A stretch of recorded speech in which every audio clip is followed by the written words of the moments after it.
The following is a special presentation of iRacing on LSRTV, your home for sim racing.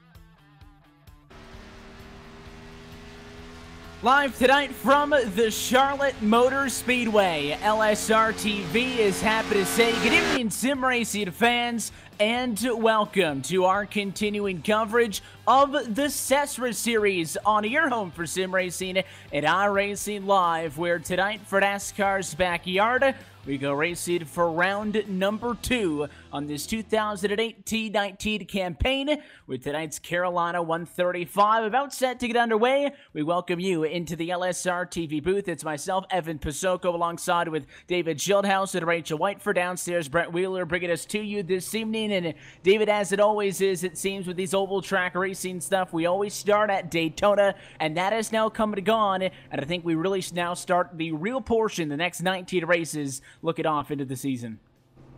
It's time to get down into the meat and potatoes of the schedule. We're going to get a lot of oval racing. Tonight will be the first good test to see who our real skill drivers are when it comes to these mile and a half ovals. Some of the cookie cutter stuff, as people like to say.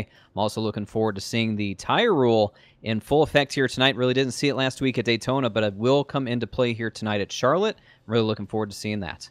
To be 2 sets maximum. We'll talk about that. I'm sure a ton of more strategy as we work through tonight's 135-lap contest. We are set to go racing those, so let's go trackside. This is your LSR TV starting grid. So pole position goes to the number 21 machine. It is Zach Nichols who will bring us to the green flag, and he was best by a lot. His 29.117 best of all. He'll lead Spencer Preet, the 00 machine, to the green flag as they start first and second. Another familiar name here on LSRTV, Mark Arthur in the 12 machine will roll from third spot. It'll be Jeff Ward outside from P4, and the 35 of Michael Cozy Jr. rounds out your top 5 in Q.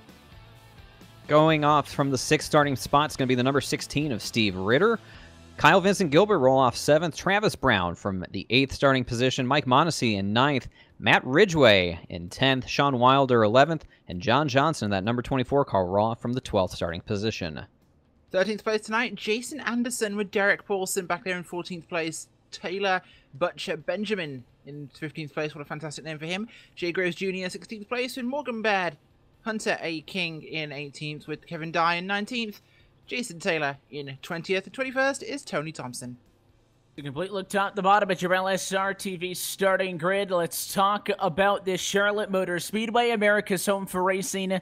No, we are not running the Roval. I know that we had a lot of fun with that earlier in the week here with the Full Throttle Wilson Racing Cup Series. Of course, I know that's been a topic of conversation in the NASCAR world for the last couple of months, really, but certainly this past week. But, you know, David, we're back on the Oval, and it's a very familiar place for sim racers. It is the Oval that comes at a 1.5 mile length when you register for the first time for an iRacing account. It is, of course, in NASCAR's backyard, the 1.5 miler at 24 degrees of banking. That combined with the first thing that you mentioned when we jumped up into the booth before we went on, that it is a night race. Those are going to be 2 critical factors over the course of this race.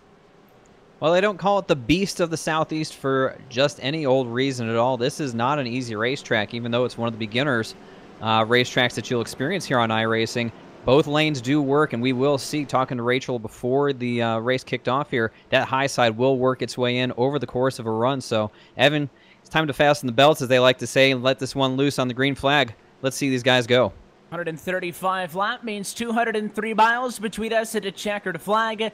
We are so happy that you are spending your evening with us at LSR TV in iRacing Live. Pace car going to dive down and in. Field in the hands of Zach Nichols. Let's go. SESRA Racing from Charlotte. Green flag in the air for race number 2 on the season. And there is no advantage. Front row, Rachel, side by side. First time into the corner.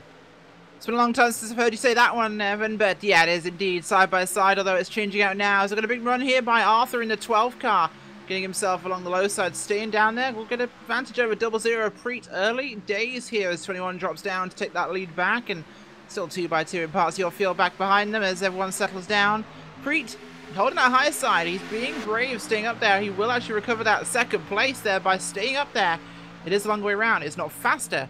But when you're too wide and the other car can't take the full width of the corner, you get a far bigger momentum shot off that corner, and that's exactly what Preet got. I mean, it's such a racy racetrack. Not surprised that these drivers are battling early. I do think that a lot of them just kind of want to get in line and ride around. We talk about the strategy that we alluded to. It is going to be a dancing variable as the season goes on. Anywhere from 1 to 3 sets of tires available on a nightly basis. David, that number this evening is 2. So 2 sets of tires. It works out pretty good, honestly, if you're talking about a green flag race. Certainly not one, though, if we see a bunch of yellows that you're going to have drivers down pit road every single time. You're going to be smart about it as we see Spencer Preet dive to the inside and into turn number 3. Battle for the race lead on already, trying to get around Nichols. But look at that 21 machine. Use that outside. Rachel was just talking about it. It works there. He's able to get back into the gas first and defend. You really got to be committed to making that pass if you're going to try and make it work on the bottom. Even with new tires, when the grip's at its absolute highest, it's still not an easy thing to pull off, as Spencer Preet tried, and he's been known, we talked about it last week, one of the more aggressive drivers in the series. Zach Nichols did a nice job defending there.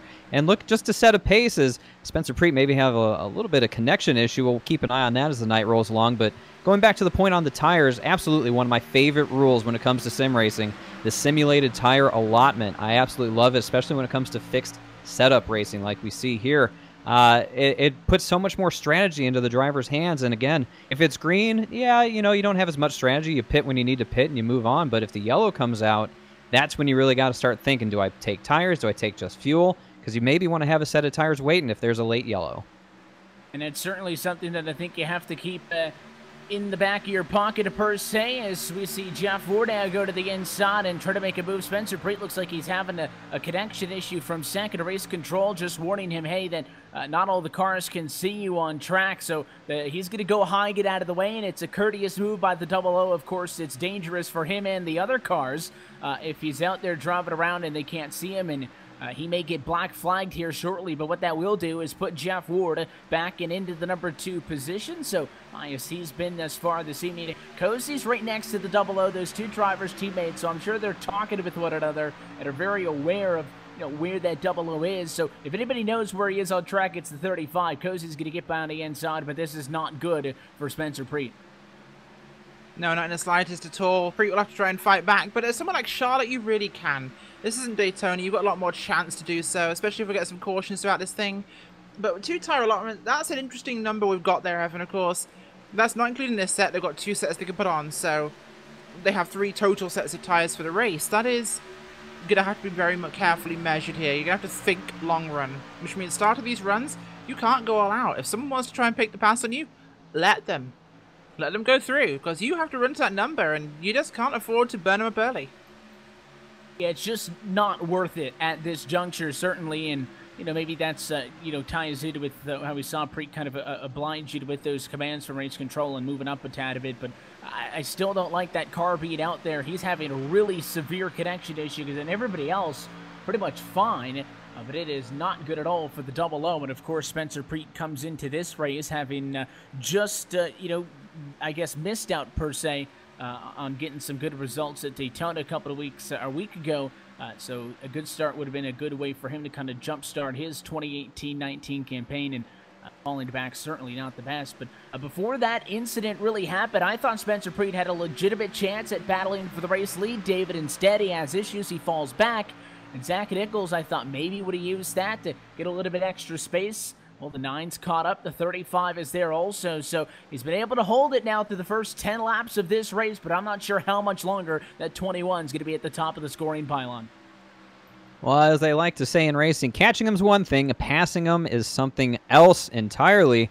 And Zach Nichols does a nice job just sort of running his lane, putting it on everybody else to try and get around him. He's found the lane that works best for him, that number 21 machine. It's up to Jeff Ward and Michael Cozy Jr. to find a way around if they really think that they're that much faster. Now, these Xfinity cars, as we now see a little bit of a connection issue for Zach Nichols, so some more bad luck spreading throughout this field. That's not what you want to see, especially when you're trying to pass a guy. That's a little nerve-wracking, but these Xfinity cars are down on power a little bit from, say, a Cup car, so you really got to use momentum to your advantage as Jeff Ward continues to work the bottom lane, but you see the top side gets such a good run off the corner using that momentum, able to clear them back as they're side-by-side for second. Side by side for that number 2 spot. That's great news if you're the 21 machine. He likes to see this going on behind it. If you're 2x2, neither of those cars going to be running at optimum line, and I don't know, maybe it gives the 21 a tad bit of breathing space, but this time it is the outside of the racetrack. Cozy going up there and making a move, so top side already showing that tad bit of sportiness. Only 12 laps in to this 135-lap contest, and now he will be the next driver to mount the charge for the race lead. Curious if Cozy even bothers trying to go down to the inside, or if he likes it up top. Looked up there once, got the spot just like that, so we'll see what moves that Chevrolet takes. You go on board with him. He's the race at a quarter number 2. You're looking up at your race leader. Certainly are, and there's some side-by-side action a little bit further back. You're looking at Travis Brown in the 58, just behind him the 16 car.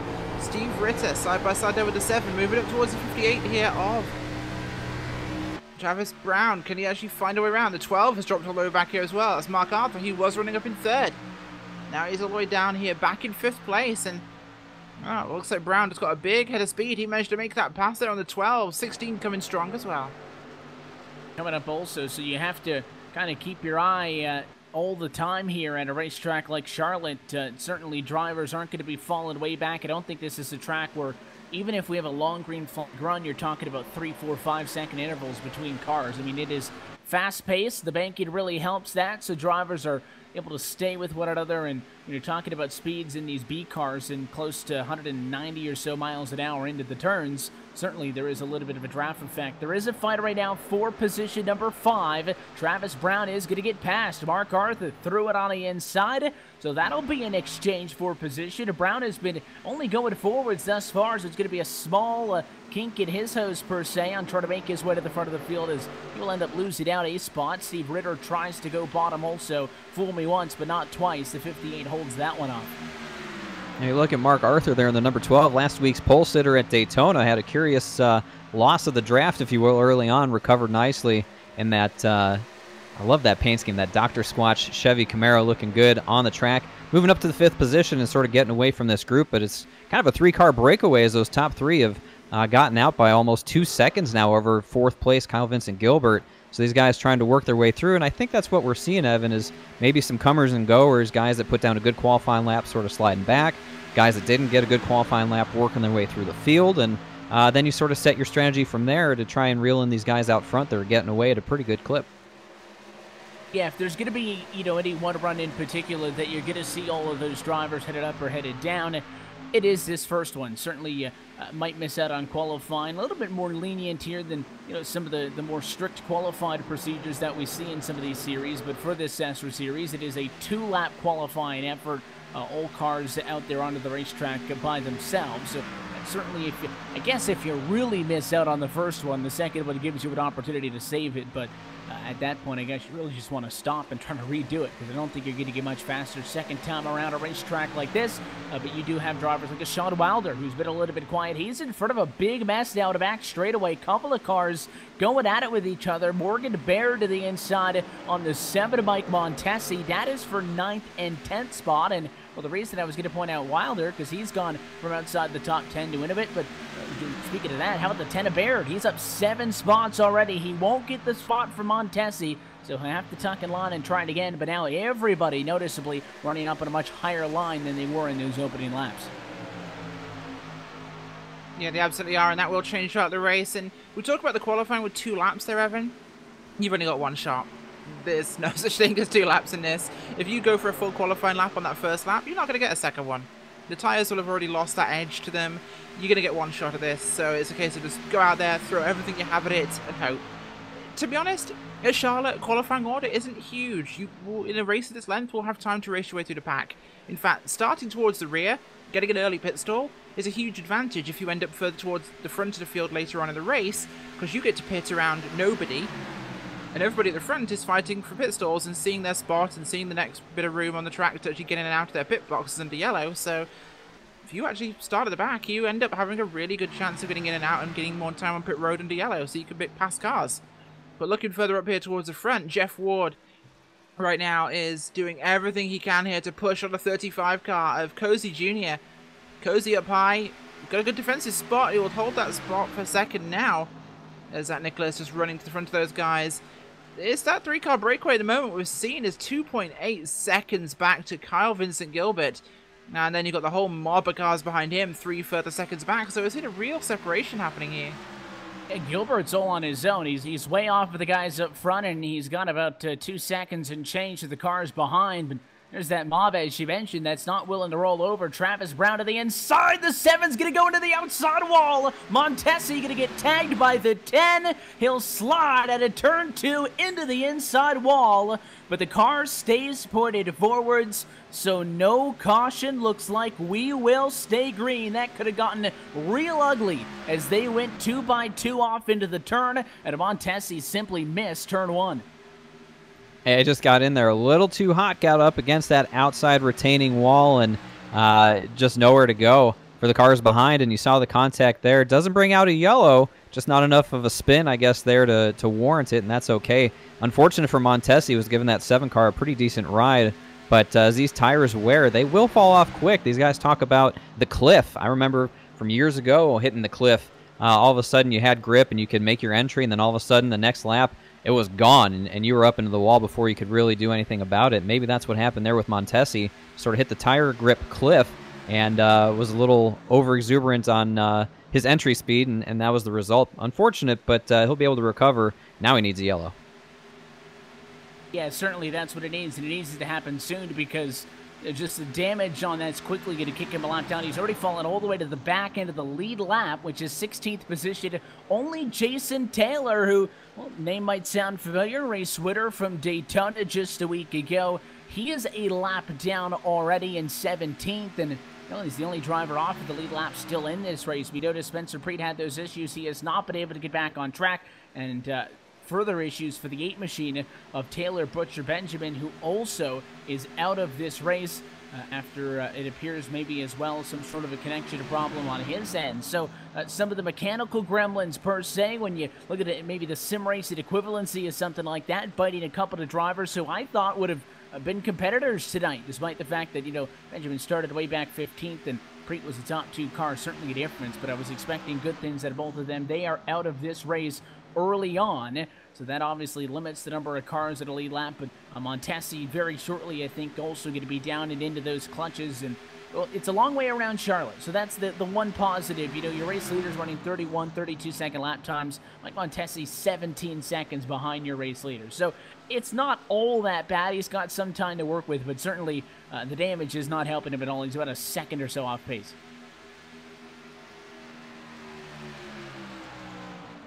Yeah, certainly is, and a second off pace here, that will have you done for throughout this thing. That is not going to be competitive. He needs a caution to repair that car. Otherwise, he's in the doldrums in a serious way. We're just talking, actually, bringing up the issue of fuel and tyres. This isn't going to be a fuel-limited race. We're not talking about in terms of pitting for fuel. Well, you will be, of course, but that's not the limiting factor. The limiting factor here is tyres. And with 2 spare sets, you could have split this 3 ways. So probably 40-ish laps. Maybe 45 laps is a good place to split it. So 40, 90, and then 45, sorry, then 90. You're going to want a couple of cautions in that, though, to kind of take the edge off the tyres, to stop them getting overcooked. The fuel will run you good 50-plus laps, but you don't want to get there on these tyres. They are not pleasant after 30. But, and certainly, if you do get yellows, that mixes things up, because if we go green, like you said, it's nice and easy. You come in at 45 laps, come in at 90, and that'll be your 2 stops. It'll be your 2 sets of tires, 4 tires each time, and all 3 of your runs to tonight's distance of 135 laps completely even. Now, of course, if there's a couple of yellows in there, and, say one's at 40, somebody might pit then, and maybe somebody takes a later one at 50, 55, and it kind of dances that window around just a tad bit, and the biggest factor in all of that is what you want on restarts. There's a bigger point here to consider, is if we get cautions during this and people are not taking tyres because they're saving them for that XYZ lap, We're going to have some serious carnage once this starts, because restarting on old tyres in these cars isn't pleasant. They go sideways in a hurry. So that will be the biggest problem, is if we get that caution, yeah, we're going to see a lot more. Restarting on these things is terrible. We will have people staying out just by nature of having 2 spare sets. It's going to get bad. And I'll do my best not to jinx it, but say if one were to come out right about now, 31 laps into a run, again, this could happen at any point down the line in the race, David, but a caution comes out now, again, you're not really at that point. You're not deep enough to come down and take the stop that you would consider knocking it off of your checklist, so you have to stay out, and tires are gross after 30 laps. I mean, no restart's easy, don't get me wrong. I mean, we double things up with fresh tires. It can still get chaotic, but certainly you're going to have everybody drive it against each other, all battles for positions on old tires. That would certainly be a headache. And listen, drivers are spread out, so we're in a pretty good position. I think that all things considered, there's a good amount of grip out there in the racetrack this evening, so we'll see how it goes. Again, you can never totally count anything out, but I think these drivers have been showing a good amount of patience early on, even when we've seen those groups, 5-6 cars on top of each other, relatively respectful of one another. The only real major hold-your-breath moment we've had was that issue with the 7 of Mike Montesi, and he's been fine. He's rock and rolling, no issues. So certainly this race looks like it could go a long stretch. It certainly could, and that's why I love that tire rule, because it does create some of that strategy. If you get a caution 10 to 15 laps before your expected pit stop, what do? You're not going to pit. You just can't. It just puts you into a box, and it really showcases overall, I think, the driving talent of the drivers in this field. Because, yeah, we managed to wreck it up on new tires just fine, but when you restart on old ones, that's really where you got to get the elbows up and drive hard. And speaking of that, look at this assault for the lead being put down by Jeff Ward in the 9. He's had enough of following that 21 of Zach Nichols around the racetrack now, going down to the inside lane. We'll see if it can prevail this time. This is the best run side-by-side we've seen off the corner yet as they go down the backstretch. Nichols on the outside in the 21, Jeff Ward on the inside in that 9 car. A rough ride last week at Daytona for Jeff Ward as he almost completes the pass, not quite able to do it, looking to make up for that rough run that he had last week at Daytona, caught up in an early wreck and just couldn't really recover from there. Still side by side, Evan, looking good through 1 and 2. This is the kind of racing the fans came here to see, as we're about 10 laps or so from that green flag pit stop, and now Jeff Ward will assume the lead, so put the number 9 out front. Yep, persistence is the key. He was over the back of that 21 for some time, and as we complete lap 35 this time by and take 100 laps to go, that will be the first lap of the race not led by pole sitter Zach Nichols. Again, tip of the cap to the driver to that carry that's now scored in second. I thought that he was going to be under fire. He was much earlier on in this race, but he did a very good job of outlasting a lot of the challenges. Somebody like a 35 of Michael Cozy Jr., who was in that conversation, he's dropped back a good little bit, but Jeff Ward stuck with it, and on the inside of the racetrack, nonetheless, made that move. So that's the first pass for the race lead we have seen thus far, and if our calculations are to be believed, about 10 laps away from the pit window opening up. Yeah, absolutely. I think that's what we're going to see in terms of the tyre life on these cars. So these guys will have to keep an eye on that one.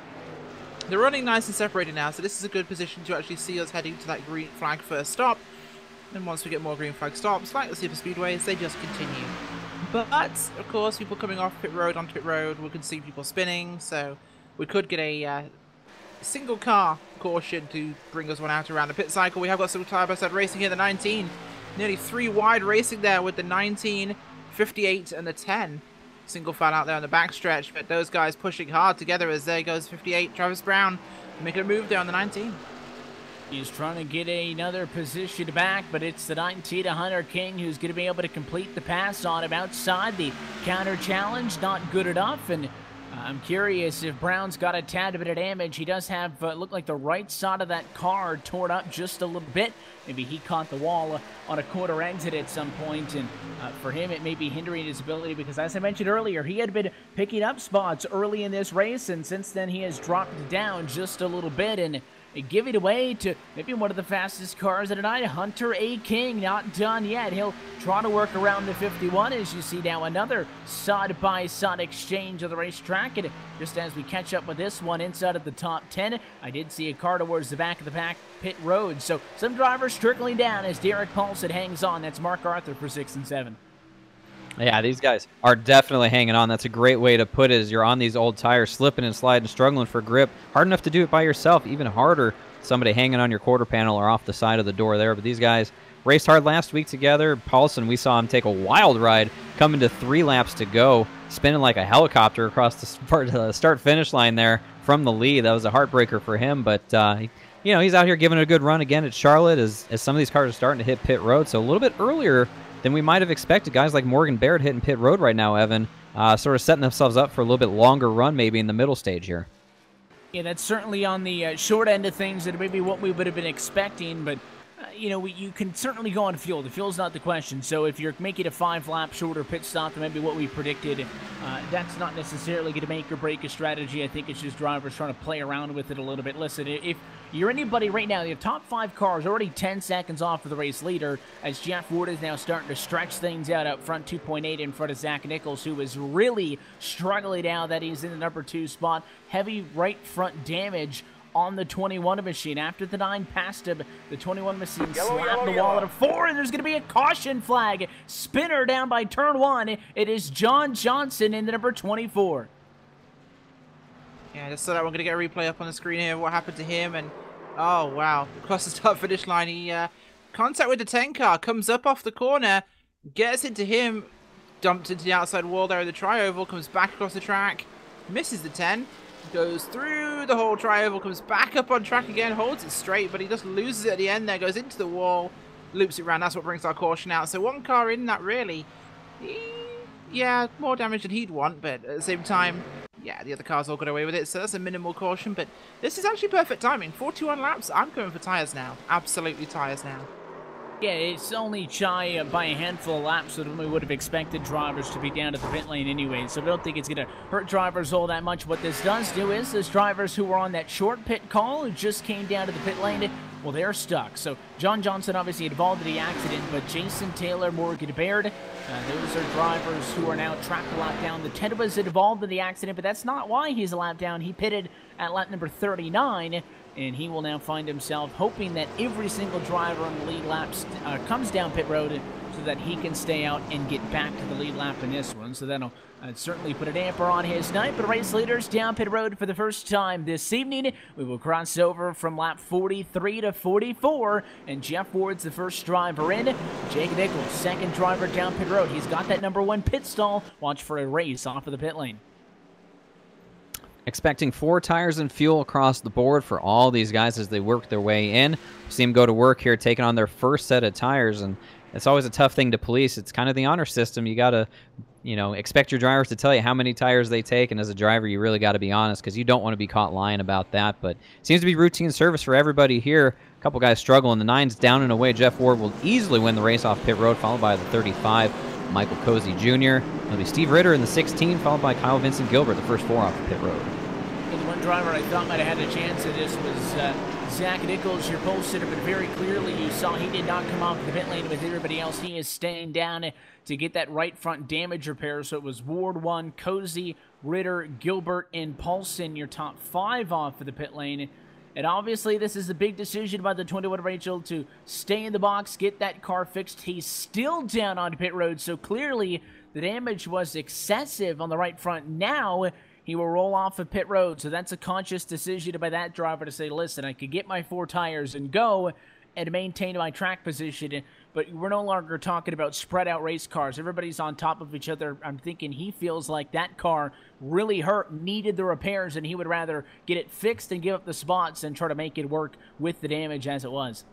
Well, he's gone down a lap, so that's more a product of the fact he had to come in when he did, but yeah, that car's heavily damaged. He's not going to be remotely competitive at the moment with how much is on that car, so he will have to come down again. He'll probably try and get back in pit road now and see what he can do for the rest of his caution. It's hard to get damage repaired on these 1.5 miles, so cars come around so fast. You've got maybe a 1.5 minutes if you're lucky to get stuff done, so he's going to have a lot of optional repairs to get done on that car. He'll run. It's obviously not mandatory ones because he's back out on the racetrack. It's released him, but he's not going to stick with this pack. He needs a second caution fast.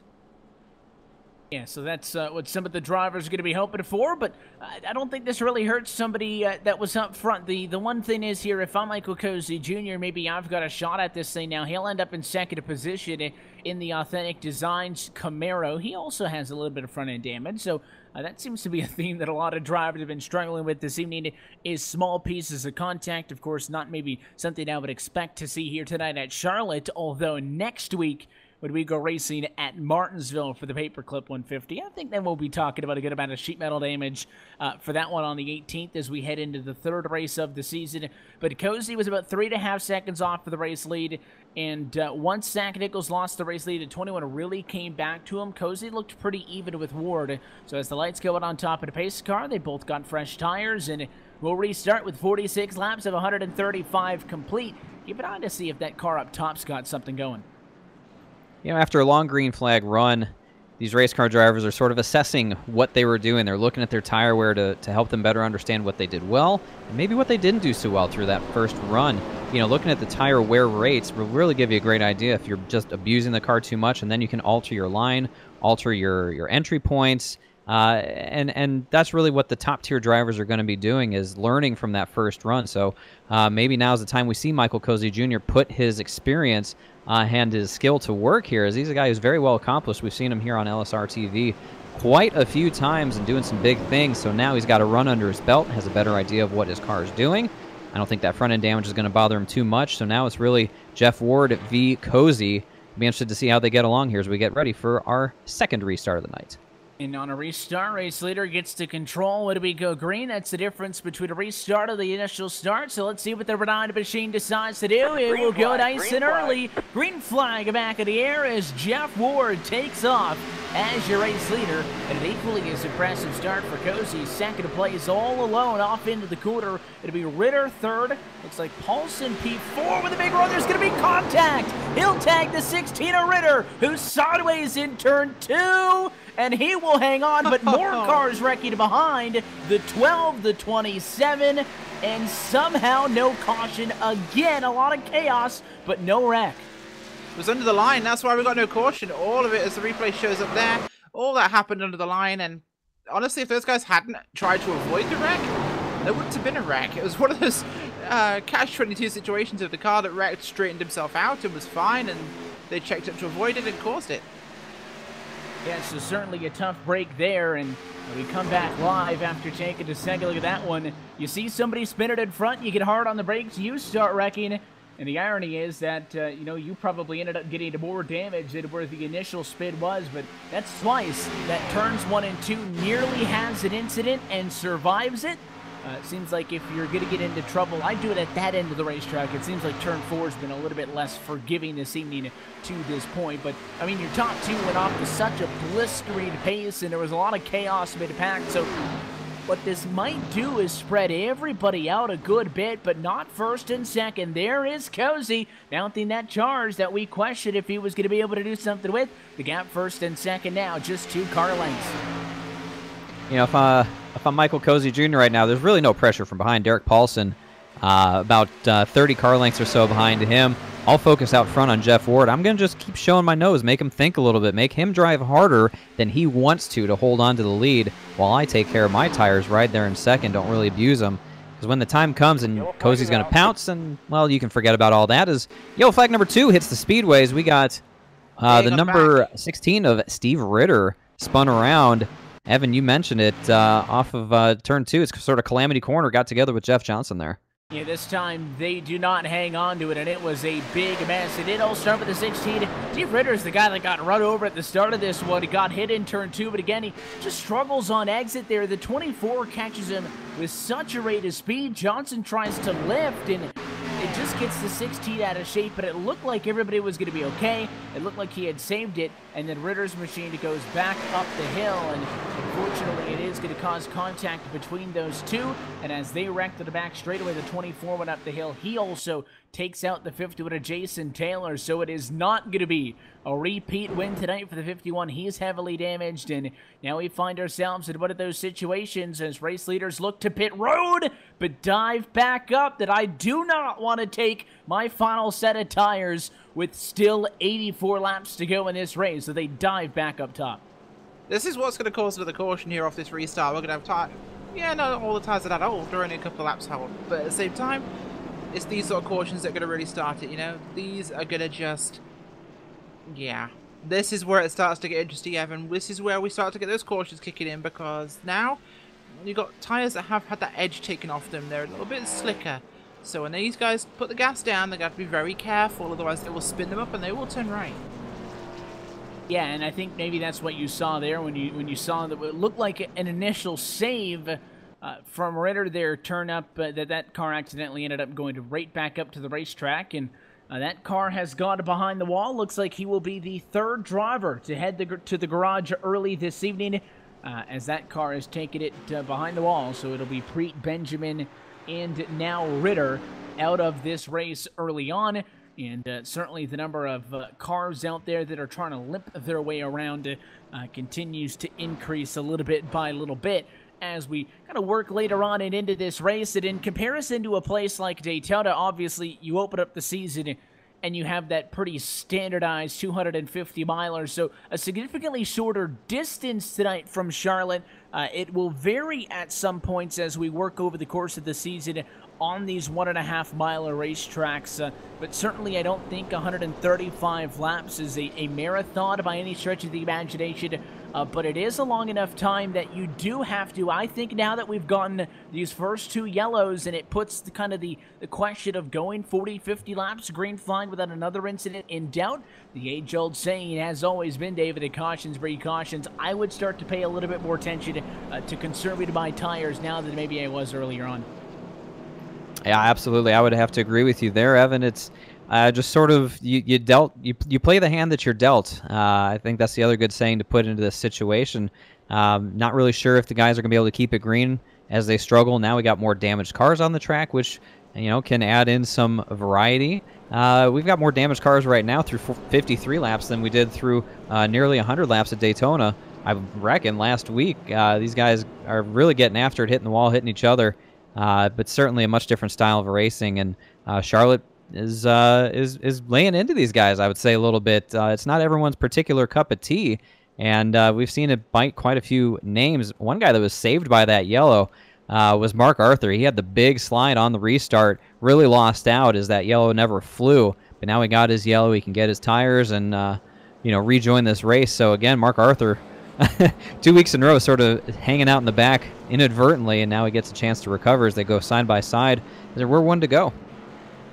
1 to go. We'll get an opportunity to go at it again. Just about 15 laps shy of crossed it halfway in this race. As we get to that point, we'll kind of recap what's been going on in the opening half here and give you a full look at a race recap when we do get to that point. But the concerns here are on the restart, and Rachel, it's the point that you had alluded to a little bit earlier. The tires aren't really that bad now, but certainly first time we're going to be going at a turn. Yeah, we're going at a turn 4 first time tonight, trying to get old tires up to speed. Yeah, absolutely. And this is where it'll be interesting. Even 4 or 5 laps on these tires, it's taking the edge off. These will be very slippery. They're going to have to be super careful on the restart. See how it all plays out. Pace car going to be down at 8. We saw Jeff Ward go pretty early last time, and it seemed like second place starter outside of the front row. Michael Cozy Jr. had a pretty good read on that one.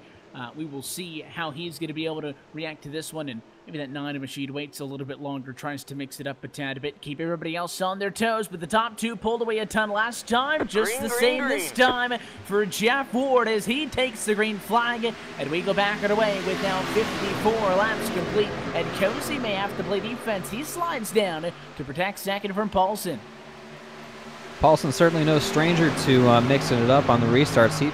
I'm telling you, he was so disappointed after his late race wreck last week at Daytona. He's coming in here with a big belly full of fire. He wants to go up there and show that he belongs up to the front and take that number 5 up there as well, but he's going to have to get by a couple of the biggest names that we've seen running around here tonight, in Jeff Ward and Michael Cozy Jr., as they're 2 wide behind Paulson.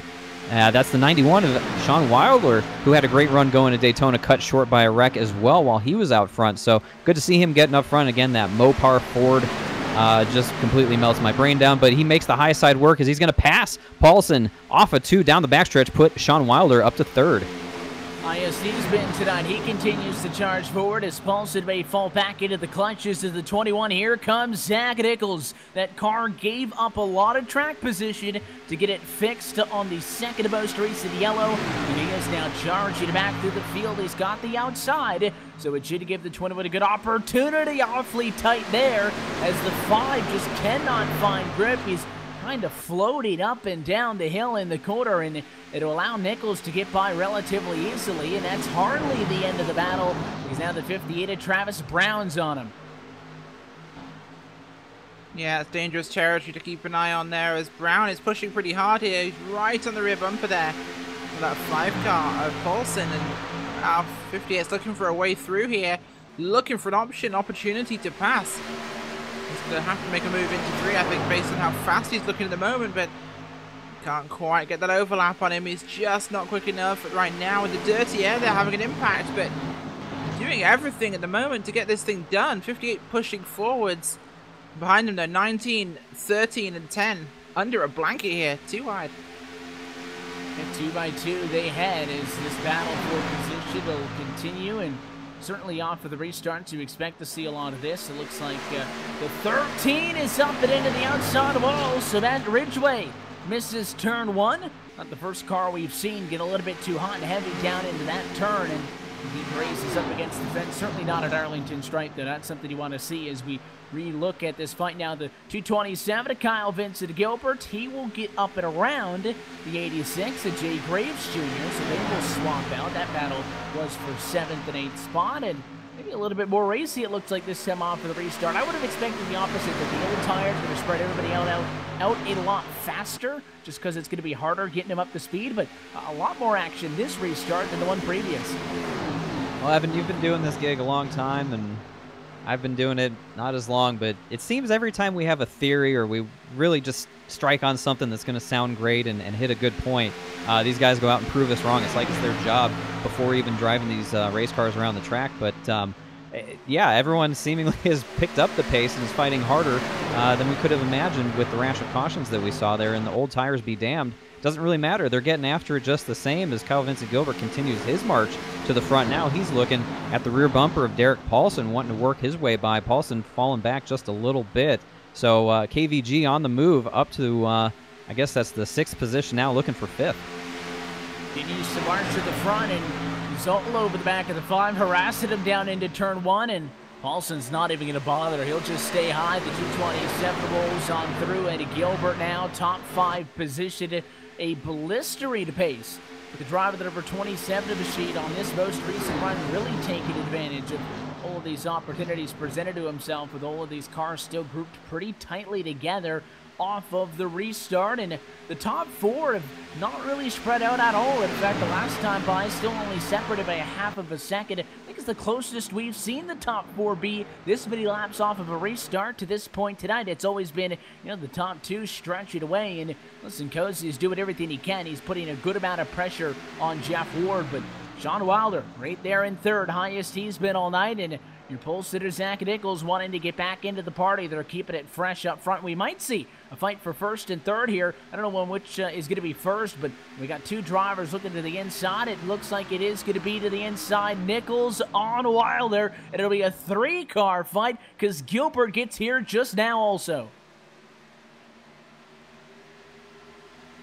Yeah, certainly has just got himself into this fight, and well, it's definitely picking up a little bit here as Gilbert gets himself wedged in there. Right behind these 2, looking for an opportunity to find a way through. 91 drops back, 21 takes the high side. 227 still not quite clear yet, the 91. Doing what he can as Zach Nichols pulls ahead. Sean Wilder just sitting in behind now. He's found his spot. Into turn 2 they come yet again, and 227 looking for an opportunity to go high here on the 21 of Nichols. Gets under him into 3, or should be getting into him in a second. No, decides to stay behind him for now, keeping that Chevy Camaro right where it needs to be, in the danger zone, keeping the pressure on Nichols, trying to get him to make a mistake. Oh, nearly slaps the wall there, but I think just made it. It looked like it was going to be a late move to the outside, courtesy of Gilbert, and Nichols kind of pushed up at the last moment, and We've seen an incident tonight come from a car getting squeezed and up and into the outside walls, so the 27 didn't want to go in that spot, and he doesn't want to go low. He probably could have crossed to the bottom that time, but instead, he'll give a little bit of a shot to the bumper. Now he'll dive down low, but can he get back to the gas? He's really pushing the 21 machine up, and Gilbert, I think, has got a better car out of these two, the way they sit now. Again, they've both been going forwards now, so regardless of the way that this battle ends up shaking out, I still think both these cars are going to be able to run a decent pace, as they've both been able to get around Sean Wilder and race it last, but it is Gilbert who comes out on top of that, and now he's up to third. Great battle there, but also we just had another lead change. Put Michael Cozy Jr. in the number 35 out front, as he made a beautiful overtake of Jeff Ward. So a lot of action there inside of the top four. Now it's Cozy out front, Jeff Ward in second, Kyle Vincent Gilbert up to third, Zach Nichols falls back to fourth. So there you go, Evan, the lead change and the change for third. Again, I think it's comers and goers, but Michael Cozy Jr. sort of feeling everything out, sort of like a prize title fighter, feeling out his opponent and then making his move when the time came, and made it work really, really well as he gets around, now goes to the top side to run his line. Jeff Ward trying to fight back, but I just think Michael Cozy Jr. being really patient, taking care of his stuff, puts that 35 on the point, and he'll probably be there for a little bit now. He should be in a pretty good spot. He's had to work for this. Slow car on the apron. Looks like exiting the pit lane is Jason Taylor, who's involved in a few incidents tonight. He gets back out on track, but Cozy's had to work for this. Started fifth, has been creeping his way forward, run by run, and maybe making some small adjustments as he goes, but it's the first time that we have seen him now get control of the race lead, and I'm sure that he would like to lead it for some time, about 20 laps away or so from what we would have expected to be pit stops. I don't necessarily think anybody pits earlier or later based on the two yellows that we've seen. Again, that first caution coming out at lap 41 and pit stops happening at 43. It's pretty much right on the money with lap 45 that we were guessing. So I'd say 20 laps until pit stops, and that would be the final trip down to the pit lane. The question obviously is, do we stay green for that amount of time? And do we see Cozy lead throughout? Because Jeff Ward's doing a very good job of stalking him there. The 35 may have got the pass done, but the 9's not going anywhere.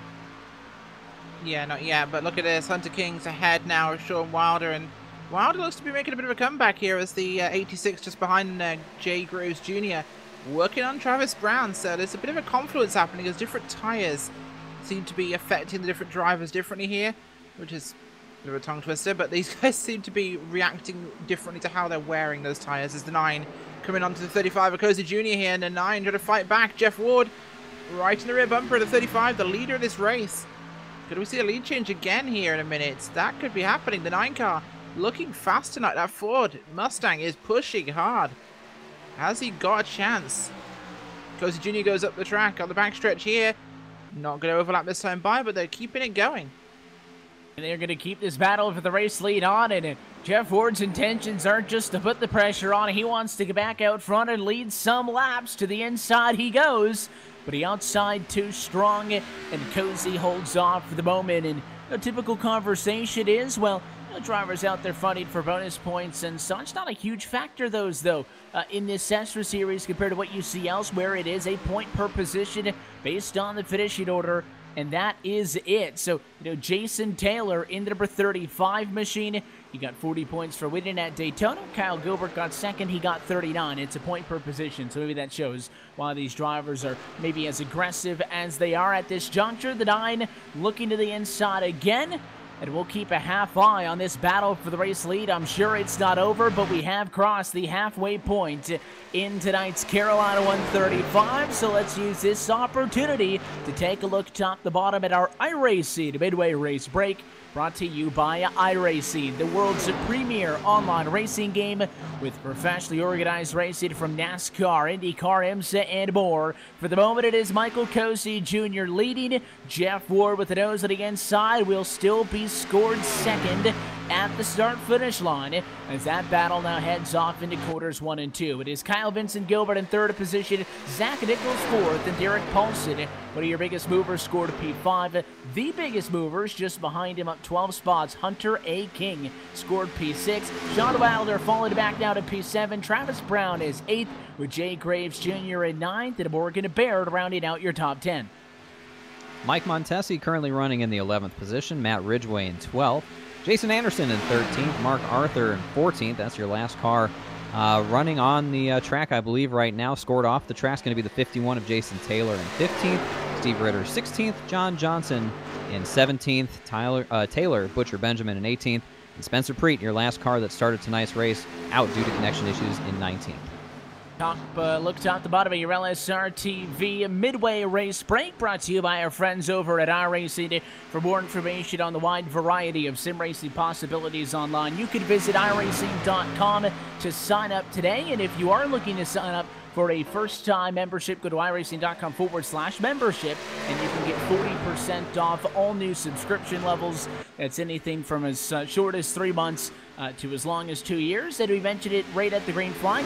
Charlotte Motor Speedway comes with it, so you can start your iRacing career today. Again, that promo code's valid on new memberships only. More info, iRacing.com/membership. And they hold it true throughout. We are able to look top to bottom and no changes up front. We're right back where we were. Jeff Ward on the inside, Cozy on the outside. It's a fight for the race lead, and maybe finally the 9 car gets it. Yes, he does, inside of turn 2. Nicely made there for the 9. Exactly what he needed to get done. But they're being caught by Kyle Vincent Gilbert as they race it out here. So that could make it a 3-way fight for the win here. That will definitely up the tempo in this one, as he's coming right up behind him now, as we are coming about lap 78 here. This one's flying through, even with the number of cautions we've seen. Vincent Gilbert, though, he's catching up quickly here, looking like he has better tires. Running up, oh, onto the wall. Vincent Gilbert hits the wall. That's going to take him out of this one. The damage there will be enough to lose that speed. He will definitely be slower now. Watch him go backwards. Yeah, even if it's not damage that's going to, physically hurt that race car time-wise, he loses so much momentum in turn 2 that he was basically slow for a third of the track, off the quarter all the way down the back straightaway. He was a half a second off your race leader last time, by this time a second, so he throws a half a second away on that mistake, and they stand it what was, I think, a legitimate shot to the front. I don't know what happened with Kyle Vincent Gilbert, but that machine has absolutely been on a tear since this race went back under green flag conditions. Again, we have gotten back into a good green flag stretch here. Last caution back towards lap 52, and Kyle Vincent Gilbert at that point was running in 11th position. He went for a 4-tire stop, and well, he's been a man on a mission since then, because again, a majority of race leaders didn't take anything. Sort of the same thing we've seen from other drivers here tonight, just a little too ambitious getting into turn number 1, trying to run the high side, carrying too much speed. The tires weren't having it, and up the hill he went into the outside wall. Now he's got a little bit of a crinkle on the right front. The right side doors pressed down a little bit, so that's going to affect the overall aerodynamics of the number 227 machine, but still getting along pretty decently as he's clicking off. I'm looking at his lap time now, just ran a 31.19 compared to the guys in front of him. He's about a 1/10 of a second off, but still fairly competitive, so I bet you the next time he hits pit road, he'll be able to get most of that damage, if not all of it, fixed, and should be able to jump back in. But one of those unforced errors, Evan, that can really take you out of a good run. Especially races like this, where I think it's going to come down to execution on restarts, but with a good amount of green flag running sprinkled in there, you cannot make those self-inflicted errors and still find success. It's a young season, only race 2 with 20, a long way to go, and I think that obviously these drivers are pushing these cars to the limit as much as they can, but I want to put Charlotte at the top of the list of racetracks where you got to be concerned about making those mistakes. Certainly a Martinsville, a Bristol, a lot more accident-prone racetracks than Charlotte, but all those small things. You get up into the outside wall once, twice, 3 times, it adds up. That race car is never going to get back to 100%. I think maybe that's why Zach Nichols is stalled out in 4th there, as he was good. He got past those mid-pack cars that he was racing around after getting relegated back there on a restart, but I don't think he has the top 3 speed anymore. No, not at all at this stage. It's just completely taking the wind out of his sails. A little bit of side damage, especially on that right-hand side, like he has a crinkle in the hood there. It's going to take a 1/10 or 2 off him, which is why he's dropped back now, and which has really cost him. So, unless he gets some repairs done on a pit stop, and I think he's praying for a caution at this point. Although, yeah, pit window, lap 90, 95 at this point. Oh, car spins across the infield. That was, that's his caution. Oh, what a big hit. That was the 50-watt machine. The caution is out. It was Jason Taylor. He was involved, I think, in the most recent one, your race winner from Daytona. That car was very slow. He lost the engine going into turn 3 from the damage, and well, for the life of me, I can't understand why the 51 didn't just bring it down pit road. Instead, he stays out on track. That car spins, and it backs up into traffic. He just barely touches Zach Nichols, who does a miraculous job of saving that race car, but Derek Paulson could not get away, and you saw that on the replay. Not sure what the 51 was doing. Well, you can see the wheels were cranked hard to get the vehicle to come back from going up across the racetrack, so I got to give Jason Taylor some credit there, doing his best to keep it out of traffic after he had made sort of the gaffe to not bring it down pit road himself.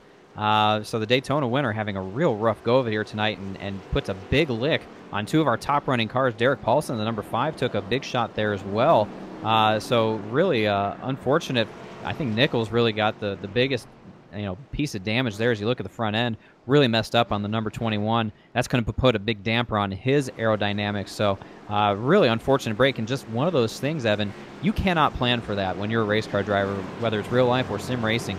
You absolutely cannot plan for something like that happening, as Jason Taylor now puts up an apology, realizing the impact he's had on the race here. So a nice move there to recognize the mistake and sort of exacerbating it by coming out onto the track there. Not intentional, but still adversely affecting a couple of his competitors. And you hate to have issues in general, but certainly when you take somebody else out with it, it hurts that much more. And drivers are down pit road just a tad bit shy again, but this is probably going to be the last trip down to the pit lane for your race leader. So who wins the race off? We look to the exit of pit road, and it is not going to be the Nana Jeff Ward. How about Michael Cozy Jr. in the 35 machine, as he will win the race off of pit road? And I believe that is going to be on what appeared, at least on my end of things, guys, to be a fuel-only stop, which would certainly be a big question mark. The 227 also doing the same thing, whereas Jeff Ward, who came down pit road as your race leader, took 4 tires. So Ward is done. Those are his tires for the evening, and he's going to be substantially faster, Rachel, than the cars in front of him. But Cozy and Gilbert do not think that we are done with yellows, and they save those tires for later on. Having tires late in this race could be fantastically useful. That could be an absolutely critical decision. But if this thing goes green, which it could, not the best choice. So it's going to be interesting. If you can make a big enough lead now, sure, but if a caution flies, they're in the right place. But they need a caution. They can't come in under green and get this. They have to be gambling. At this point, it is an absolute gamble to come for tires, but not a bad choice to stay out. The decision that you just saw made on pit road is going to win somebody a race, and it's going to lose somebody this race. I cannot tell you who is going to be on either side of that. But if we go green, I mean, Cozy, Gilbert are going to get obliterated without tires. And it's not going to get any better if you decide to come down and get them under green. It's not going to happen. This restart's going to probably be right at or just above 45 laps to go, depending on if the lights go out on top of the pace car as we come through this time. Like I said, it could go either way. And the tricky thing is, if you're Jeff Ward, who takes the 4 tires, you're planning for what you can control, and that is getting fresh tires for a restart. Now, Cozy and Gilbert's strategy, David, relies on a lot that they cannot control. They need a yellow without, of course, being the yellow to be able to have an opportunity to come down pit road. With only 12 cars in the lead lap, I don't care if a yellow comes out in 10 laps. I don't care if it comes out in 30 laps. If you get a caution and then an ensuing restart before this race is done, those 4 tires can win you this race. But we are not guaranteed a yellow. That's the big question mark. That's really the call, and that's what these guys are going to have to reconcile with after this event is over. If it swings their way and into their favor, then they're going to pat themselves on the back and say, nice job, I knew it was going to work out the whole way along. If it doesn't go their way and they have to pit under green and they never get that yellow that they need, well, they're going to look at themselves after the race and say, well, dang it. You know, I shouldn't have done that. That was a horrible idea. I'm never doing that again. But you don't know, and that's the exciting part about this tire rule, and that's why I love it. So we're going to see it on display here right now. Your front row did not take tires. They've only got enough fuel to make it to the end of the race, not tires. So they're praying for a quick yellow. Jeff Ward in the 9 has to maintain a lot of discipline because he cannot take tires for the rest of the race. He knows he's got these guys beat if it goes green, which is all he can plan for. So he's got to take care of the equipment that he has right now to make sure those tires last and doesn't run himself out of tires should he get a yellow later. We'll see what that big question mark plays out to be. What we do know is going to happen is a restart right now. 46 laps left to go, with a lot of cars, including Jeff Ward third, without any more tires sitting onto the pit lane if they want them or not later on in this race. So let's see what the old tires can do, and a big tire spin with the 35. Look how good the 9 car is, and they're going to wreck behind. King into the outside wall. He'll come down. Travis Brown spins through the grass, and he is going to come back up, but he's behind the field. No caution. We stay green, and Jeff Ward powers to the race lead on the fresh rubber. Did I or did I tell you not that somebody would spin their tires at a restart? With these tire situations, they did just that. Not to sound happy about it, but I told him so. As Cozy Jr. pushes away now, as he really did spin his tires there. He's going to work hard here to catch up to Ward and Paulson out front, but they might have jumped the gun a little too soon, especially when I didn't bring out a caution. That could definitely be a problem for them, as the car dropping back, 227 Kyle Gilbert, just the damage hurting him there, as getting very frisky up ahead of them here, as this one here, Wilder, 35-10, getting involved as well. Morgan Baird really moving forwards. This is fresh tires for you, 35 on old tires. Look at that difference. It's certainly a bold call to stay out, and I guess the asterisk you have to put is, again, you get those fresh tires, you're going to annihilate the field like they are annihilating you, but I suppose if he's so slow, David, that he loses his lead lap status, that's not going to be any good because he won't be able to pit on a yellow. So Cozy needs to find something. He's way off the pace right now. Jeff Ward fresh tires at 29.7 compared to the last time for Cozy running a 31.1. You're talking about a second and a half there. It's a calculated risk, but again, it's one that you take on a huge amount of liability if you're Michael Cozy Jr., where you're praying for something to go your way instead of you asserting your strategy and making it work for you. So he almost got the yellow needed, and I don't think it really would have mattered if they got the yellow right away on the restart. So now really the question is, how long does he push these tires for before he loses too much time where the advantage is completely negated? Like you said, that window is really, really brief. It is not. He doesn't have a lot of laps here for something to happen before he's forced to pitting. Otherwise, he's going to become completely irrelevant to the outcome of this race. If you have to pit because you're going to lose lead lap status, you're going to give up any hope of tires helping you. So it's just kind of cross your fingers, hope for the best. And what all of this has done is put Jeff Ward back into control. Derek Paulson now second. Sean Wilder in third. And look at this, 2nd through 6th position right now. All started 10th through 17th and have worked their way to the front. That's very impressive stuff by Paulson, Wilder, Baird, Graves, and also Ridgway right there. A lot of drivers who have been going forwards at the expense of guys like Brown, Montesi, Arthur, some names we were talking about earlier, but have since struggled into the middle portions. And now late moments in this race, only 40 laps to go this next time by. As you go on board with third place runner Sean Wilder, you're looking up at 5. That's Derek Paulson, P2. And the car in front of both of them off of the corner. That's the gap to race leader Jeff Ward. Yeah, they're doing what they can at the moment, but the tires are definitely having a big factor for some of these guys who chose to make very interesting strategy calls. Now, as this field's really spread out after that incident on the restart, so that's possibly going to change the play of this race. They might not get out of the caution, so those guys who stayed out, this could really cost them actually at this point. That spread out has changed the dynamic of the race off a restart, so we haven't really got that same feeling of cars on top of each other, so could definitely be a major impact here, as we have still got some pretty decent racing going on. So with just over, well, just under, I should say, 40 laps remaining, there's still plenty of time for things to go sideways, as we've got some good racing action here for the 3rd, 4th, and 2nd places. The 10 car in the back there, Baird with Wilder and Paulson. Yeah, Baird's the one closed it in on the number 91 Machine. Followed him through, and they were both working around another car there off for the restart, and the 10 looked very aggressive, almost cut the Donnie with a break as Wilder had made a move to the inside to get around the car that was up top, and see if the 10's maybe able to get back and redeem himself, because he was in a great position to pass if he really wanted to force the issue. Probably was the smarter decision to give a little bit there and let the Donnie one get some breathing room, but it might not happen this time. Good run off of the quarter, down the back straightaway, just stalls out about halfway, but something's coming. Paulson, Wilder, and Baird. I can't tell you who's going to be passing who, but these 3 cars are getting closer and closer every single time by, and I think that 91 feels like the meat in the middle of the sandwich here.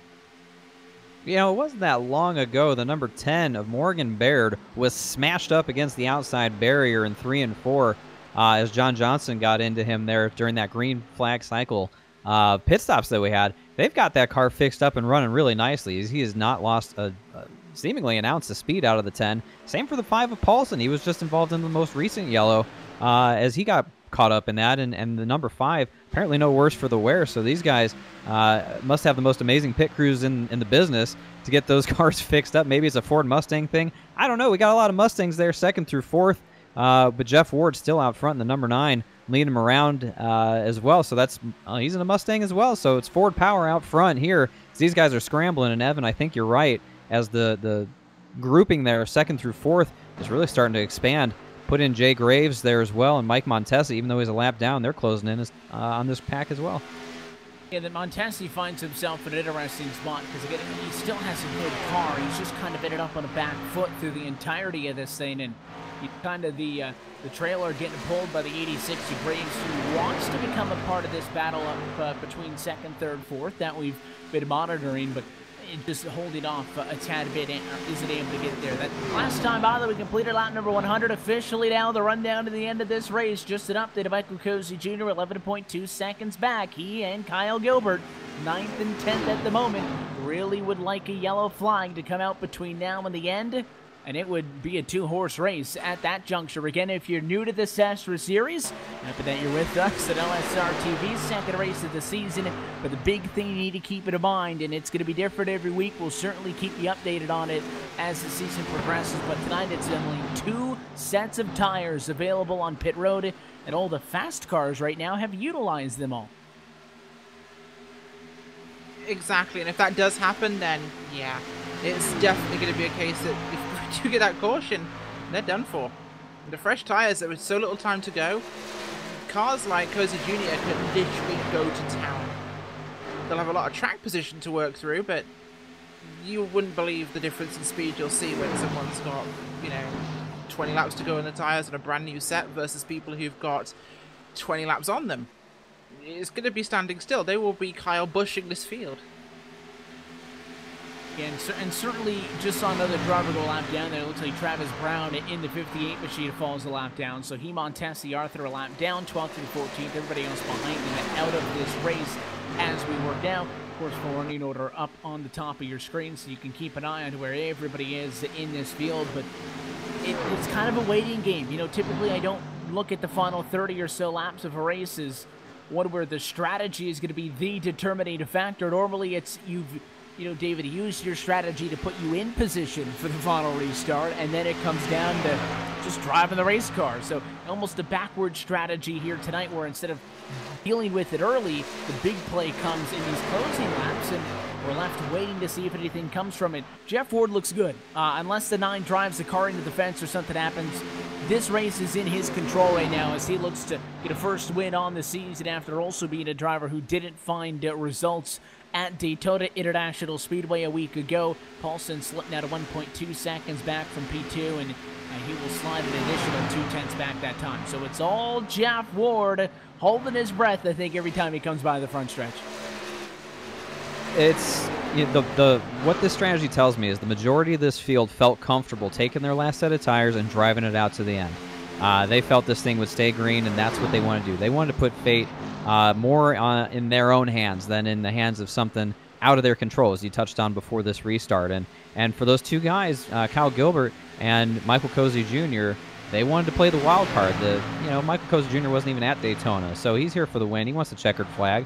And that's the strategy that he went with. Kyle Gilbert had a strong run last week at Daytona that sort of maybe gives him a little leeway to play a little loose here tonight and try something different. But really, they're just hoping for a yellow, and that's not a fun way to race. These guys are just waiting for something to go wrong, hoping it's not them, but they're now about a half a lap behind the leaders now and losing time each and every circuit. So it's a very anxious way to race here if you're those 2 guys waiting for something to happen versus guys like Jeff Ward, who's just putting the sails in the wind and driving away, and everything is looking good for him. So a yellow is the last thing he wants to see. A yellow would be an absolute godsend for guys like Michael Cozy Jr. and Kyle Gilbert. And those are 2 drivers who are kind of... And listen, you never hope for somebody else to have an issue. That it's, these guys race with each other on a weekly basis. A lot of these names you mentioned, they're familiar because we've seen them in other series that we've seen here at LSRTV. So there's certainly a camaraderie amongst drivers, but I mean, you need something to happen. That's really their only hope. And it did surprise me, Rachel, that move comes from two drivers that were running inside of the top 5. Cozy had just been leading this race moments before the yellow flag came out when Jeff Ward was able to get back down and re-challenge him for the top spot. This is a strategy that I would have expected from maybe somebody like a Baird or a Graves or a Nichols who has speed, who's been able to work through the pack, get to the top 10, top 5, but doesn't have race-winning speed on their own. Play the strategy game, go for the race win. I certainly wouldn't have thought it would have been a car that I thought could have won the race regardless. I think if these two drivers had just taken their 4 tires, they would be right up there with Jeff Ward, Paulson, and possibly battling for a race lead. So it did surprise me where the drivers came from in the field. Not that it was those two, though, because we've certainly seen the likes of Cozy pull this kind of a strategy before. Yeah, absolutely, and I think it could still be an inspired choice, but you're running now into 25 laps of hoping for an inspired choice, which isn't looking unlikely. There's a lot of fairly hefty racing going on the 10, the 86, and the 7. Jay Graves Jr. really pushing hard here to make a place, so once these tyres burn a little bit more and we get a little bit closer to the end of those tyres, I think we'll see it start to change. We'll see people make some mistakes. That could be when this happens. The miracle, it better come soon. Yeah, they're running out of time, burning daylight, if you will. They're about 2/3 of a lap behind Jeff Ward, who just impressive how consistent the number 9 machine's able to be. He hasn't had a ton of time to show this off, but I mean, he's still running extremely consistent lap times as some of the other drivers fall back. This race kind of played a curveball with this, if you will. It looked like it was going to be a lot of green early, then all of a sudden, a couple of yellows back to back. You're thinking, this thing going to get choppy, and then of course it stretches out off of a caution flag, which again, I think these drivers forged it in, and it makes the strategy a little bit less juicy, although I'm certainly enjoying the situation we're following out, David. But we had 2 yellows come out, into which drivers came down pit road from up front, got tires, and did their what would be normal service under yellow. The one came early at lap 42, and then another one, when we thought drivers would have pitted at lap 90, it came at 87 or so. So those yellows kind of played right into the strategy. Wasn't as crazy as it certainly could have been, and I think that's helping Jeff Ward. Sometimes when your race car's good, you don't want none of that to play a factor. You just want to go out there and drive. I think those middle stage yellows really gave a good sense of what everybody's taste or appetite for risk is in this field, especially when it comes to a 1.5 mile oval where you have 2 sets of tires to work with. And again, the majority didn't have a big appetite for risk, but 2 guys did.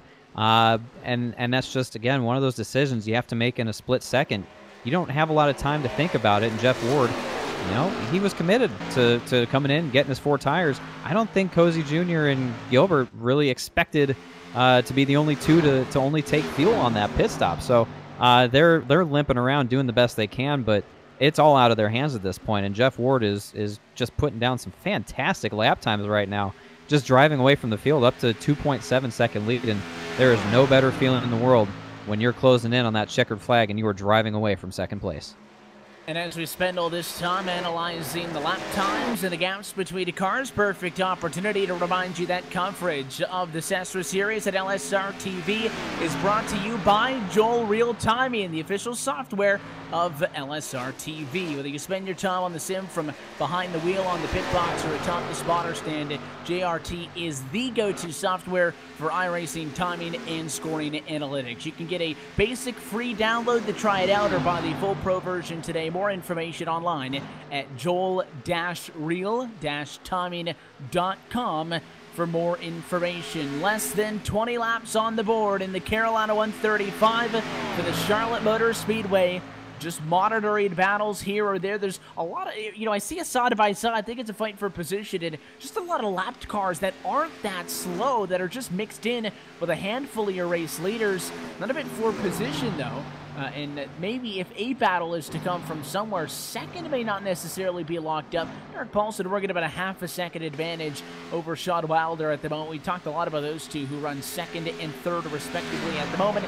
As I say that, Wilder loses a couple of tenths on that most recent lap, working around some lap traffic. But this is the long end of the run. If we do go all the way to the end of this race, it would have been the longest green flag run of the entire night. So these drivers are kind of limping them home on tires that they really haven't had to deal with being this bad at this point. Yeah, and that's always one of those things that you have to really think about, and the tires are horrible. Especially in a momentum car like the Xfinity cars, whereas the Cup car and the truck, you can kind of drive around the tires a little bit.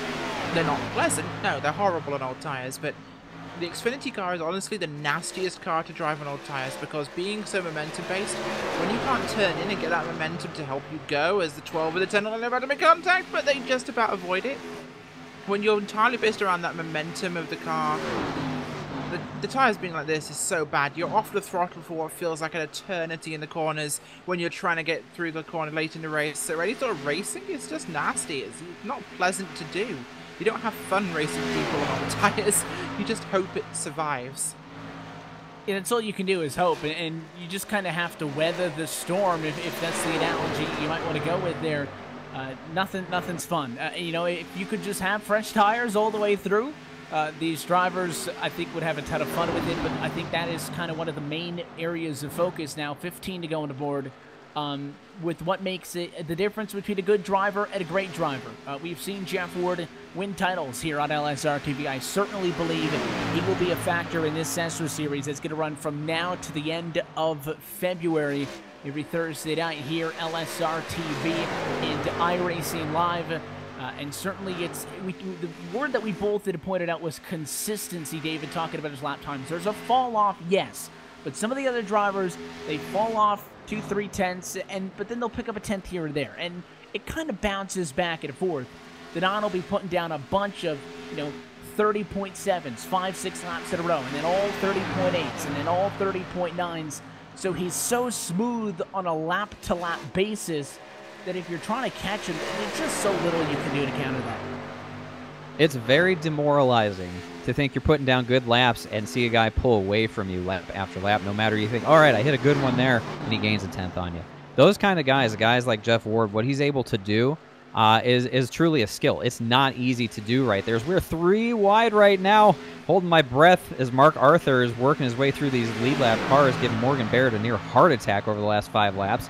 Brett Wheeler doing a great job bringing you the visuals there. Ooh, big move through 1 and 2. I'll get back to my thought in a sec. We nearly had the yellow that we were looking for, or Cozy was looking for, I should say. But to be able to put down consistent laps is not an easy thing to do. It's even harder when you're running by yourself to do that, because you don't have a visual. You don't have a marker to go off of or someone to base your own pace off of. So Jeff Ward doing one of the hardest things in racing, putting down consistent laps by himself and just taking it to the field. So as we come up near 10 laps to go here, Jeff Ward doing all the right things, clicking off the boxes to get himself his first win of this season. And what I would imagine to be the first of many if he's able to run like this. Lap machine, you see, as the machine works around about Ridgeway. Quiet night for the 13. Good opportunity to give him a call-out. Started this race in P10, and as he loses lead lap status, he still runs in P10. So just getting some consistent runs for Ridgeway there, but I haven't said his name a whole ton, so I want to give a shout to him. Also somebody like a Jason Anderson started 13th, runs in 9th right now. A lot of drivers who haven't quite had the flair for the dramatic. We have said their name, Rachel, substantially less than the names, Butcher Benjamin, Preet, and those are drivers who have wrecked out of this race. So maybe there's a thought process behind it. If you're not making a ton of noise, sometimes it's not the worst thing. Oh, absolutely not. Not making a ton of noise is perfect. It's exactly what you need sometimes. It's calm, cool, collected racing, as 86 dealing with a lap car coming past him, Mike Montesi.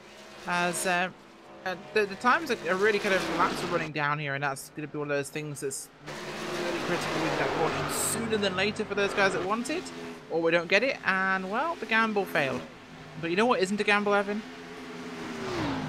Hit me with it. Joel real timing. There's no gambling it at all. In fact, the coverage of this series is brought to you by that. It's our official timing software here at LSRTV, and whether you spend your time on a sim behind the wheel, on the pit box, or from the spotter stand, GRT is the go-to timing software for iRacing timing and scoring analytics.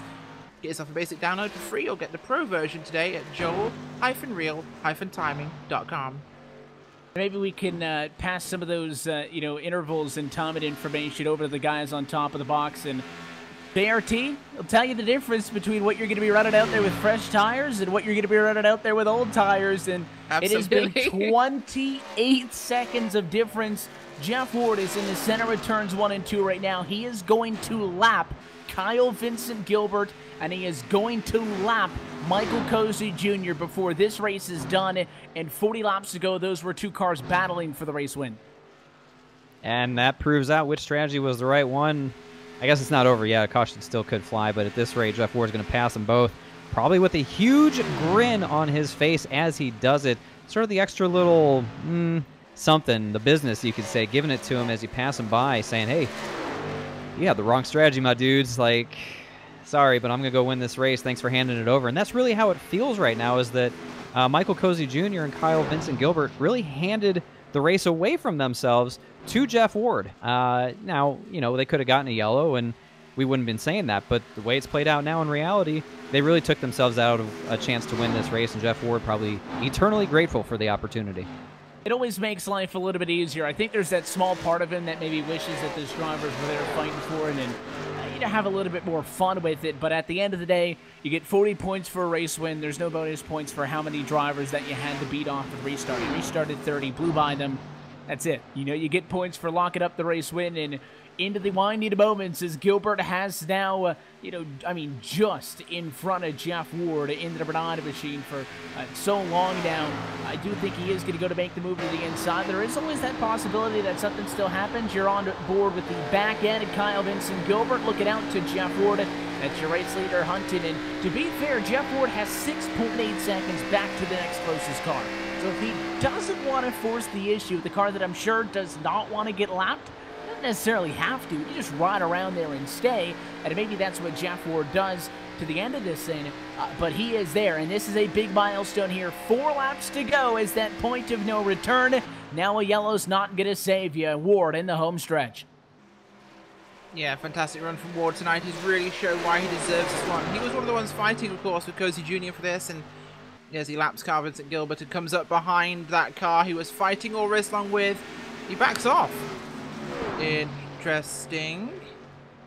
He's smart. Not slowing down. Yeah, he's just staying out of this fight. He I don't think he wants to deal with those anybody. 6.9 second lead.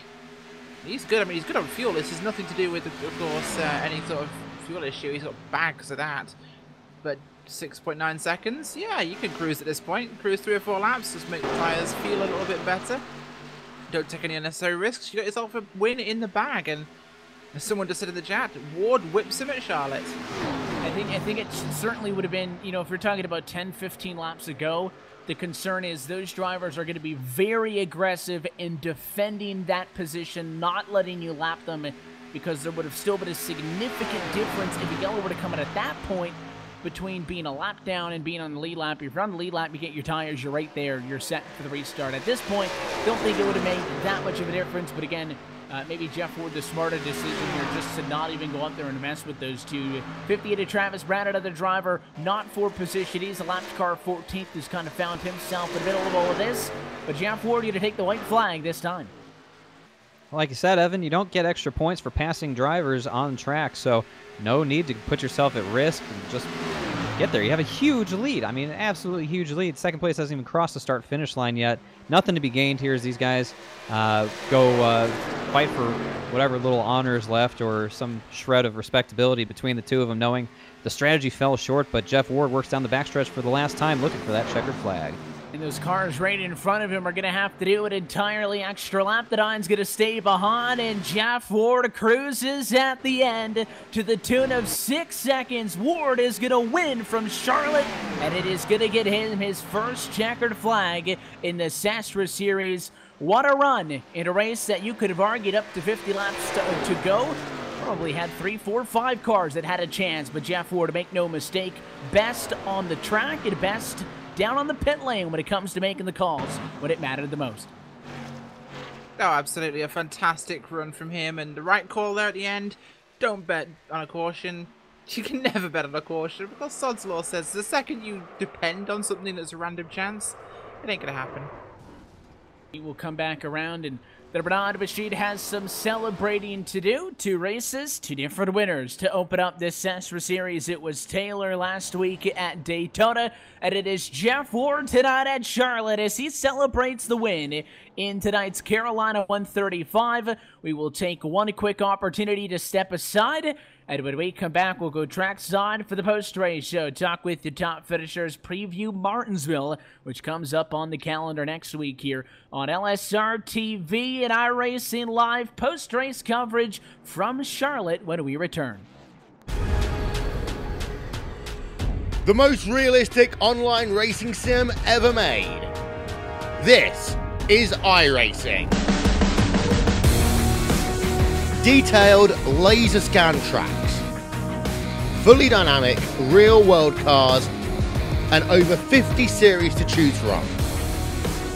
6 online world championships offering over $100,000 in annual prizes.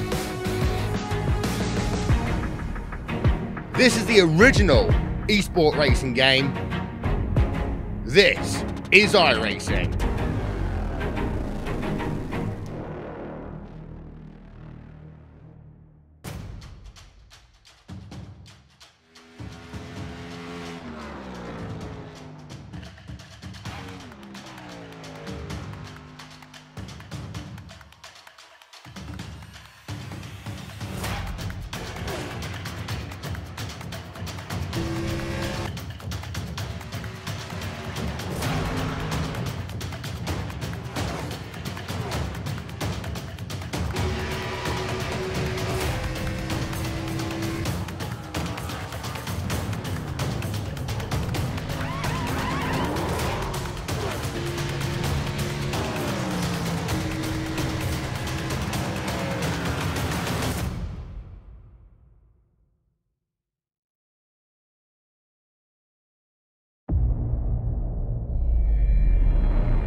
This broadcast is the copyrighted work of LSRTV, and it may not be rebroadcast, retranslated, or used in any form without the express written consent of Live Sim Racing LLC and iRacing.com Motorsport Simulations. LSRTV would like to thank you for your support, and we hope you enjoyed tonight's broadcast.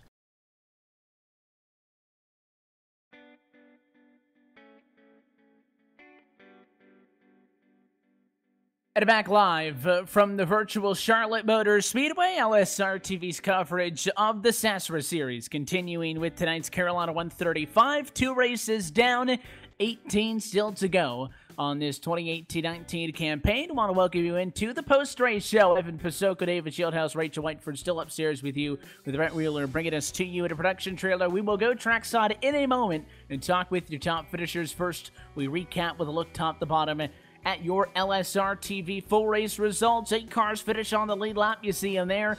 Jeff Ward, your race winner, though. 6.5 seconds when it was all said and done, on top of Derek Paulson, who comes home second, and Sean Wilder, who finishes third. We hope to get all 3 of those drivers momentarily. Then it is a significant jump back to the likes of Morgan Baird, who ends up 4th position. Jay Graves Jr. in 5th. Zach Nichols P6, and then the wrong side of the pit call. Could have taken the tires, decided to save them them, and it went green to the end. That leads to a 32 and 33 second deficit for Michael Cozy Jr., Kyle Vincent Gilbert, respectively, to be 7th and 8th for them as they round out your lead lap finishers, with Jason Anderson behind in 9th and Matt Ridgway rounding out your top 10. Mark Arthur saw a good qualifying run go awry as he comes home in 11th after starting 3rd. Mike Montesi, finishes in 12th. Hunter A. King 13th. Travis Brown comes home in 14th. He was your last running car on the track here. The rest of these drivers did not finish. Jason Taylor in 15th. Steve Ritter in 16th. John Johnson, Taylor Butcher, Benjamin in 18th. Spencer Preet will be your final starter here tonight in 19th.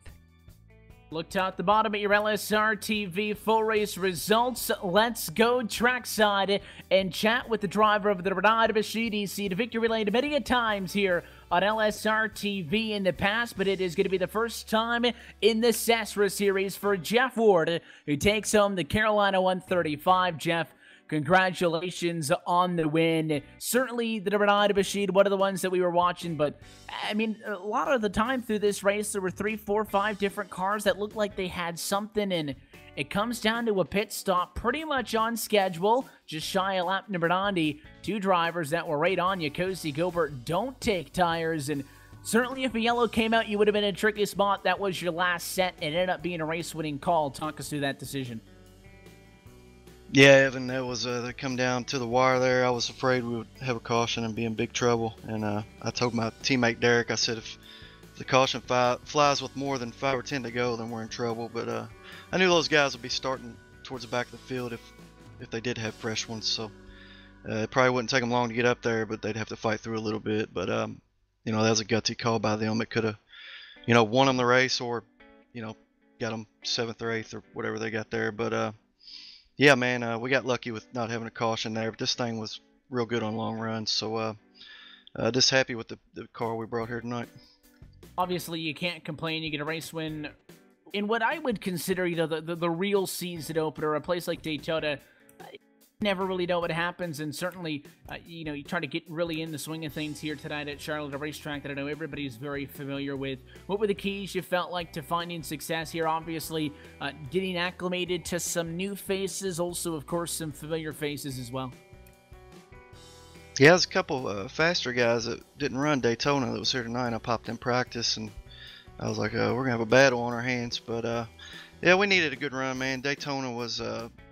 it was unfortunate. We got into a wreck there pretty early in that race and got mired back in points now, so we're gonna have to do a little digging to get back towards the top of the point standings, and this is a good way to do it. Hopefully we can carry some momentum going into Darlington, I think it is next week, in a throwback race, so that's gonna be awesome. I always love going to that place, so looking forward to it.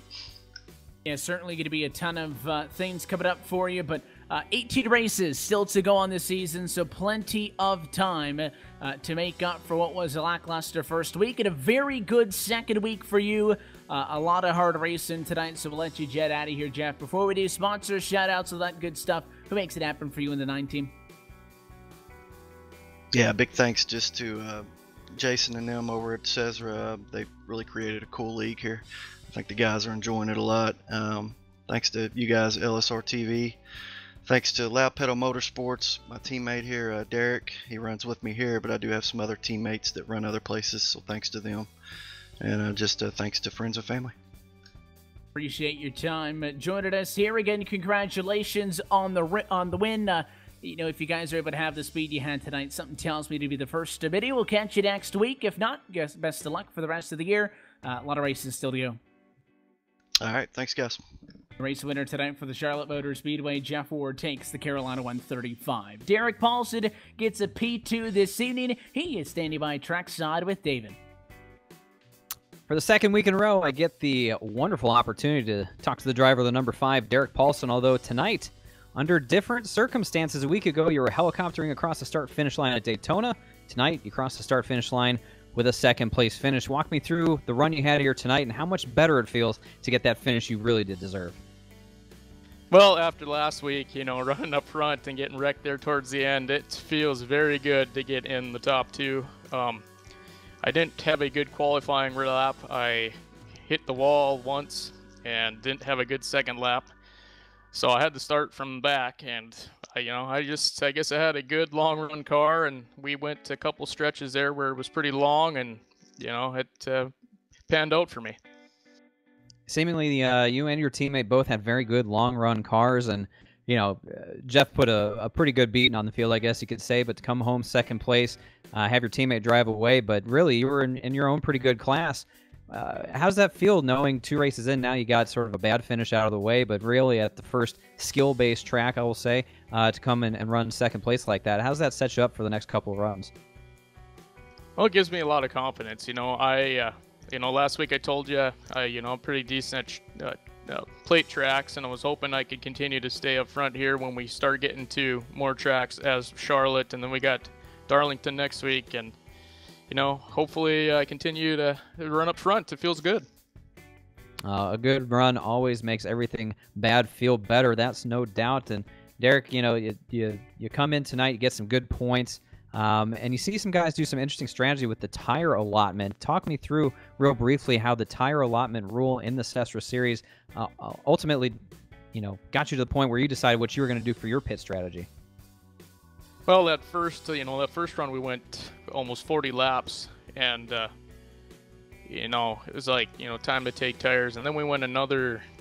We had a short caution there, and then we went a little ways again, and we could make it on fuel this last pit stop, and we kind of discussed it, and if you didn't take tires and there was no caution, you were going to be hurting. But then on the other hand, if you take tires and they don't, and we have a late caution, you're going to be screwed. So I guess it's, we got lucky. We didn't have a caution, we took tires, and it benefited us greatly.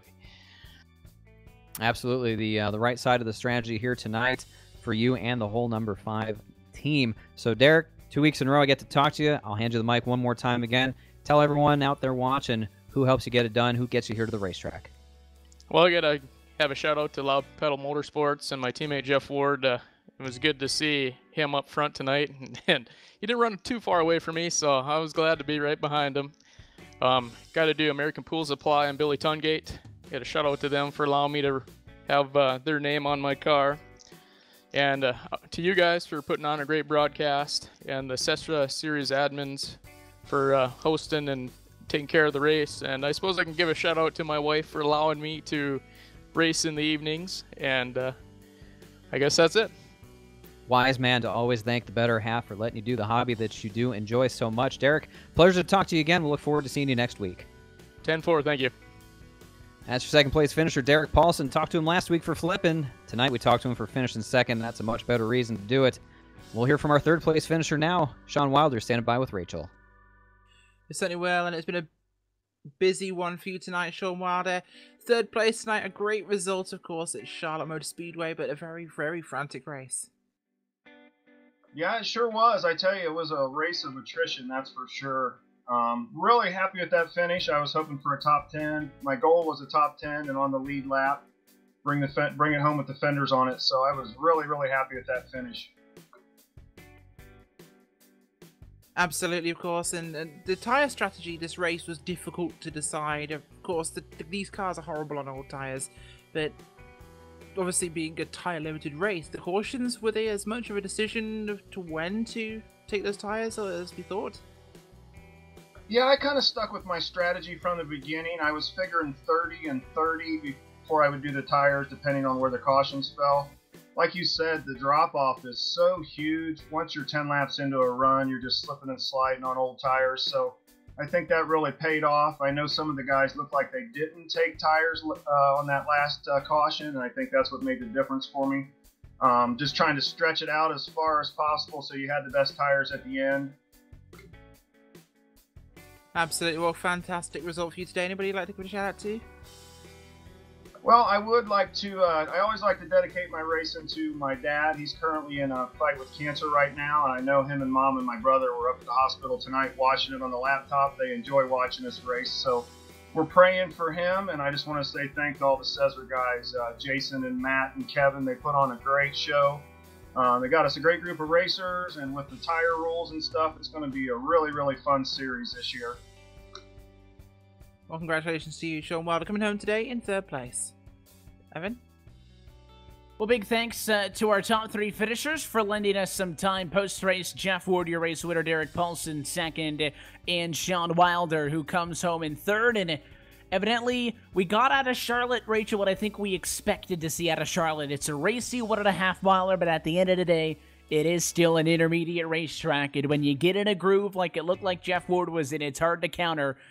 And I was waiting for that caution to come out and for the strategy to play through, and it does. And I promise you, something like that's going to happen over the course of the next 18 races. But I think the lesson learned from those who weren't successful tonight, or maybe didn't get the result that they feel like they deserved, is sometimes just get the 4 tires and race them. And tonight, Jeff Ward, the best car, would have mattered the most.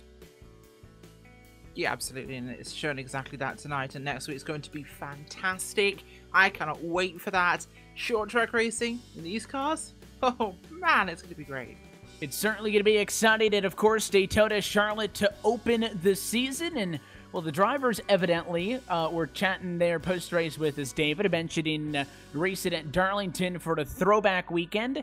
And the schedule has been updated since we got our first draft, and so it is going to be Darlington in place of Martinsville. If Martinsville does make it back onto the calendar, we'll give you a shout. Certainly the paperclip going to be a ton of fun. But Darlington, that presents a whole different set of challenges, and it's a long one as we head into next Thursday. You're not going to want to miss it. 147 laps. You thought guys were getting into the outside wall tonight. You haven't seen anything yet.